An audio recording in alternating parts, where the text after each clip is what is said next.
Today, we're diving into something truly unique, a spiritual mission that's been going for over 70 years. But this isn't just about faith.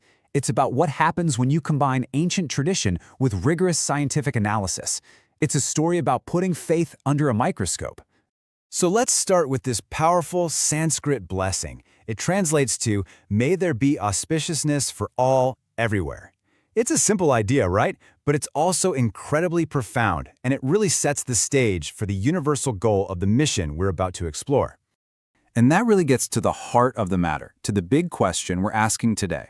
What actually happens when ancient faith isn't just taken at face value, but is meticulously examined through a scientific lens? Well, that's exactly what we're going to unpack.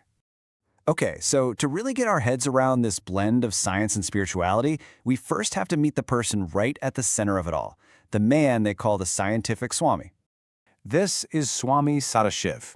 Now, you might see him and think spiritual guide, but his approach is anything but ordinary. He brings this incredibly deep, analytical mind to ancient wisdom, treating it less like a doctrine you just follow and more like a system you can actually understand. And here's where things get really fascinating. Swami SADA SHIV is, no question, a master of Vedic mantras, but his curiosity didn't just stop there.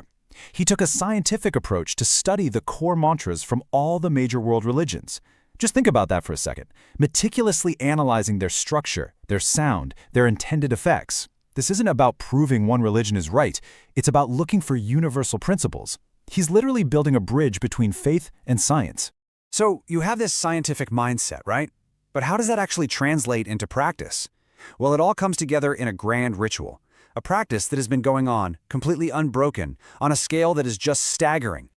Just look at this timeline. This whole thing started back in 1952, and it has continued without a single break to this very day.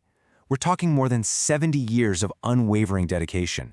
You know, that kind of consistency is almost unheard of. It just shows you the incredible commitment behind this mission.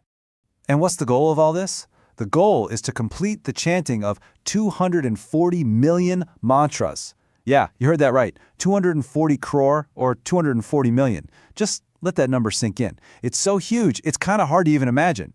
It represents this immense, focused reservoir of spiritual energy.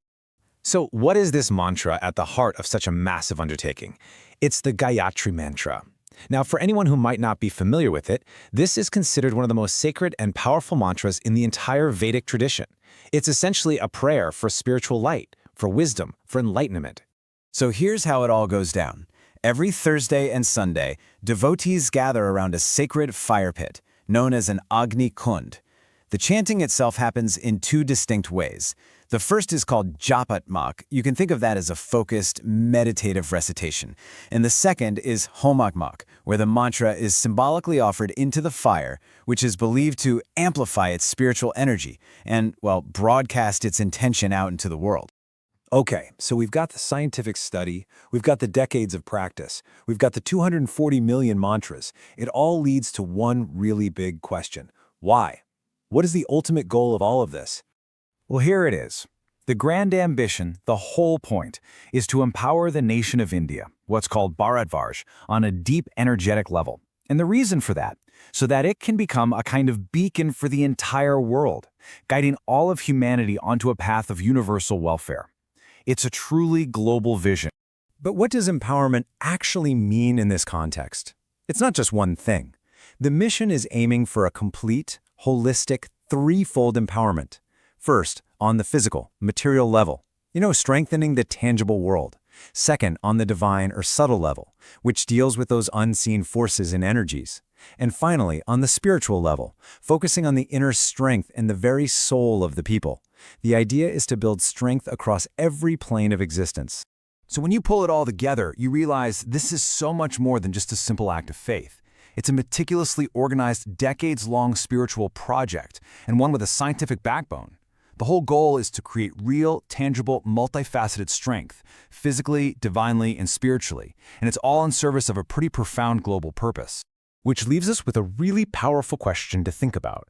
When you combine a scientific mindset with this level of unwavering spiritual dedication over so many decades, can it actually shape a nation's destiny and maybe, just maybe, even influence the future of the entire world? It's a pretty big idea to end